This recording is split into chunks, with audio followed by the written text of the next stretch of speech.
Alright guys, behind me you can see the 1993 Project Blank. Just got the lift arms sorted underneath it, getting ready to put it up in the air and hopefully button up the last few things that are needed to get this car fired for the first time. So really all we need to do now is get the fuel lines sorted out and make sure that they're all running connected. The drive shaft has to get installed. It's just open headers right now. Maybe I'll install the H-pipe. We'll see how far I want to go. Probably try and make sure that it fires before going ahead and installing all the rest of everything else. You never know. For some reason, the engine might have to come back out. It's one of those things that you're always, crossing your fingers and hoping that all that hard work that you did reassembling and rebuilding your motor all paid off and works for the first time you turn that key. You can see our engine bay is coming along quite nicely here. One little thing, and you might not really notice it, is the engine is actually tilted a little bit down towards the driver's side here, so just gonna have to see if we can tweak it on the mounts a little bit and play around. It's not bolted down yet because we just got the transmission installed last night, so gonna go ahead and make sure we can get this motor sitting 100% straight, and then once that's all tidied up, like I said, we'll get those fuel lines buttoned up, get that oil pump primed, and make sure that everything is tight and ready for that first fire.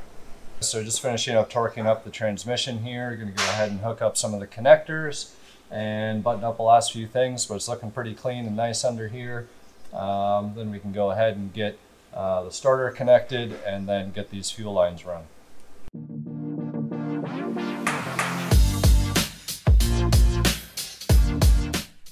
So you can see the joys of the starter right here. I got to get these cables up and mounted on the starter solenoid. It's actually a different connector on there. It's a spade connector for this guy, which is kind of unfortunate. I didn't want to have to cut this one, but I'll see what I can do to get that hooked up.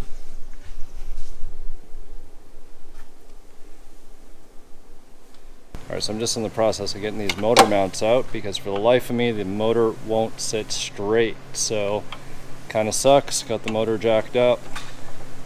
Get these mounts out. See what's going on.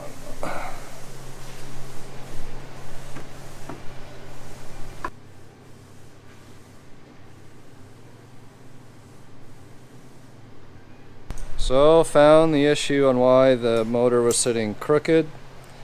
Just to look at these two mounts, here is one out of the lemon drop convertible. Here's a brand new mount that we had on the motor, and face to face everything looks very similar. The difference is actually in this plate.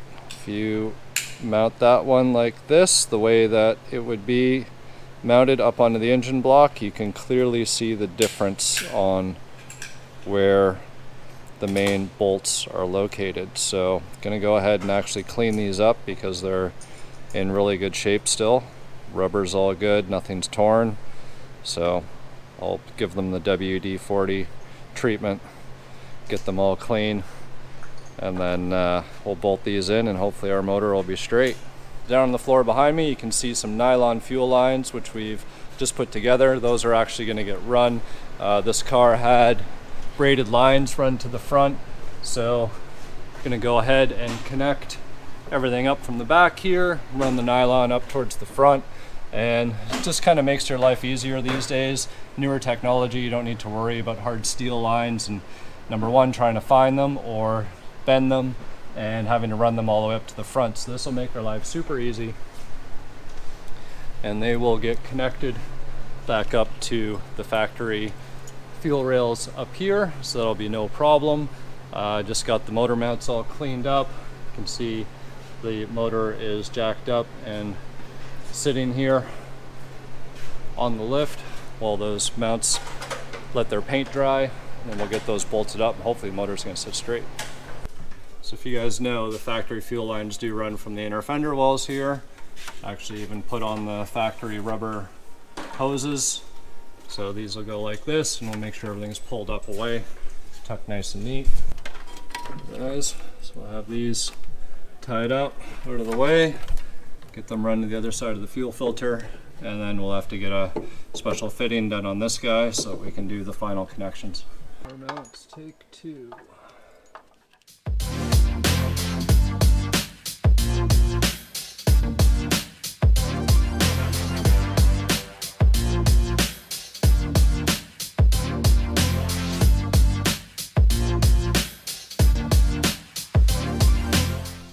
Alright guys, so the motor is definitely sitting nice and straight now. I don't even need to look at it from the top. I can just tell the way that the pan is sitting. This one goes like that. And this. Oh, that's the lube you were talking about. And then you just see that. Push that in. Take these off. You have a shorter shaft if you wanted, right? You could put the tool in there if this was shorter. Right. And not even put this one on. But this is how I do it. Because then you don't damage anything. Maybe just go like this.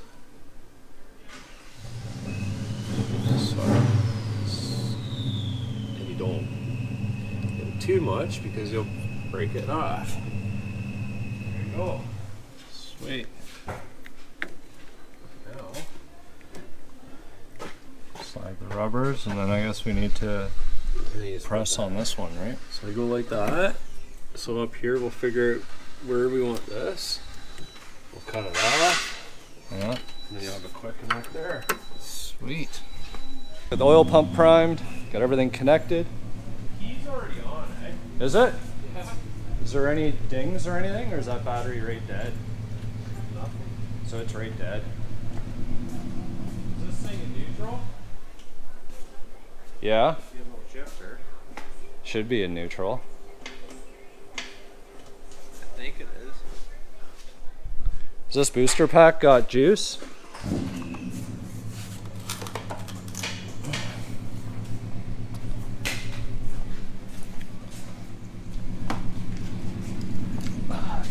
Cripple with the battery pack. Turn it forward. It is. And there's nothing, like do the windows work or anything? Oh, The yeah, it does not have to be turned on. Is that a spark? Yeah, there's a spark there. Woo! I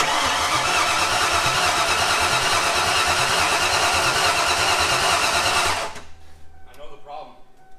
The infamous project built that. I'm sorry, I had to say it. All right, we think the distributor was 180 out. We've just repositioned it.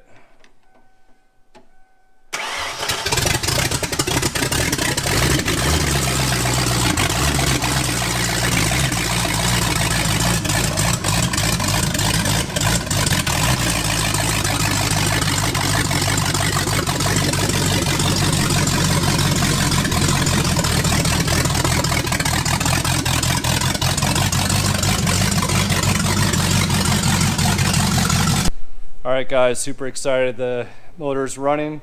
Home stretch here, just putting on the exhaust. Already got the drive shaft on, so just going to go ahead, bolt, almost lost that.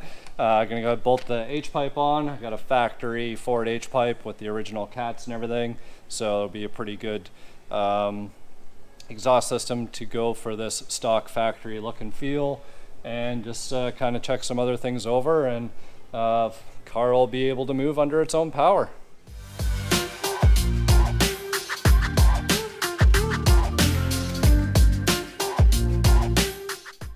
There we have it guys. The motor's running, the car is back down on the ground. It should be able to move on its own power. I just want to get the timing light hooked up and adjust the timing, make sure that's all good to go. And the only other thing that I haven't done yet is I'm missing one heater core hose at the back firewall that goes to the coolant lines off of the lower intake manifold. So I need to get that hooked up and then get the accessory belt put on, fill the car up with coolant, and everything should be good to go. I do need a actual shifter handle. There's a Hurst shifter in the car, but I'm missing the actual handle, believe it or not, and the actual piece that goes between in the transmission tunnel and the shifter. There's a metal plate with a rubber boot and I'm missing that, which is obviously to help keep debris and deflect heat and all of those other things from the underside of the car towards the top. And lastly, for whatever reason, the car isn't firing from the ignition. So you turn the key forward, the pumps prime, all your accessories, everything is working, but when you actually go to the start position, it does nothing. So I need to investigate that. Just been starting it by crossing the screwdriver on the top of the starter solenoid. But all I have to say is that being the end of the week, going into a long weekend for us here in Canada, there is nothing more rewarding than seeing the fruits of your labor, and in this case, having fully rebuilt this motor and having it put in and fire for the first time. You know, it's something that's just not, I can't explain. I'm sure there's a lot of you out there that can relate to that. And this is the big thing that, you know, I was missing in the corporate world, and, you know, my jobs that I had while I was in the Middle East and just working in the whole corporate office three-piece suit scene. This to me, I could do this all day long and it'd never feel like work, and that's so important. So I guess that's just sort of me sharing something, little life lesson for those maybe younger people that are watching that are trying to, you know, figure out what you want to be when you grow up. Follow your passion, guys. That's all I can say. If you guys are hands-on, you like seeing something that you've done physically and being able to stand back and say, I built that, I did that, you got to follow that, you know, and it might not be the thing that'll make you the most money in the world, but you got to ask yourself, what is the most important to you? So that's that one. For anybody who's a little bit older, thinking about a career change, you know, I just did it. I couldn't be happier. I'm about 2 months in now, just messing around with cars. I can't complain. So so far so good. So I just needed to share that little tidbit with you guys because, again, when that thing fired for the first time, it's like nothing else mattered. Anyways, I'm on cloud 9. It's about 6 p.m. here on a Friday, so I'm just going to get cleaned up. Leave the timing stuff hooked up here. I'll get that done sometime over the weekend. But time to go hit up a patio and relax some.